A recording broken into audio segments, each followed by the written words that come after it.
Overtaking game নামে এক মরণ নেশায় মেতেছে তরুণ প্রজন্মের একটি অংশ। বাসভিত্তিক বিভিন্ন ফ্যান গ্রুপের সদস্যরা ভিডিও কন্টেন্ট তৈরি ও বাজি খেলছে মহাসড়কে। দূরপাল্লার বাস ভাড়া নিয়ে কে কার আগে যাবে তা নিয়ে হয় বাজি। ঝুঁকিপূর্ণ ওভারটেকিং এ ভিডিও ধারণ করতে গিয়ে ঘটে দুর্ঘটনা। আরো জানাচ্ছেন আমাদের সহকর্মী আলামিন হক অমর।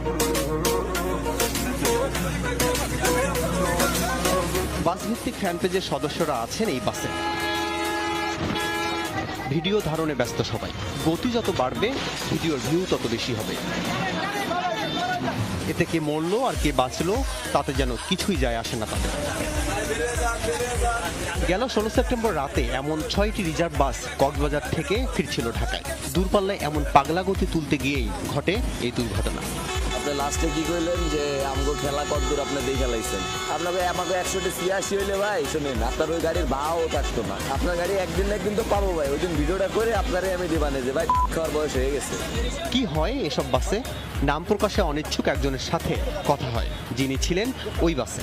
সোশ্যাল যে মাধ্যমগুলো আসলে কেউ প্রমোট করে, ফেসবুক গ্রুপ, কেউ পেজ, কেউ চ্যানেল, তো অনেকেই আসলে ইউটিউব চ্যানেলগুলো প্রমোট করে। অনেক সময় যেটা করে হইলো যে যাই যে ভাই চলেন আজকে তো ওই গ্রুপের ট্যুর আছে, চলেন আমরা যাই দেখি ওভারটেক দিতে পারি কিনা। তো এটা কিন্তু ভিডিও মেকিং এর একটা পথ, যে আমি ওকে ওভারটেক করছি, ও তো আমাকে করতে পারে না।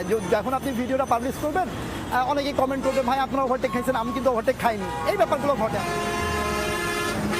জানা গেছে নির্দিষ্ট সময়ের মধ্যে সামনের বাসকে পেছনে ফেলতে ধরা হয় বাজি। গতি বাড়াতে উৎসাহ দেওয়া হয় চালককে। এই পাল্টাপাল্টিকে বাজিকররা বলেন বাউলি। ওরা বলে যে তুই যদি আমাদের আগে যেতে পারিস তোর ড্রাইভারকে নিয়ে, তাহলে সেই ক্ষেত্রে তোরা টাকা পাবি, বা আমরা যদি আগে যাই আমরা টাকা পাবো। বাজি খেলতে আর ভিডিও বানাতে পছন্দের চালককে নিয়েই বাস ভাড়া করেন গ্রুপের সদস্যরা। ঢাকা চট্টগ্রাম মহাসড়কের এমন একজন চালকের খোঁজ পেয়েছে যমুনা টেলিভিশন। ঝুঁকিপূর্ণ ওভারটেকিংয়ে তিনি সিদ্ধহস্ত বলেই তার নাম বাউলি জসিম।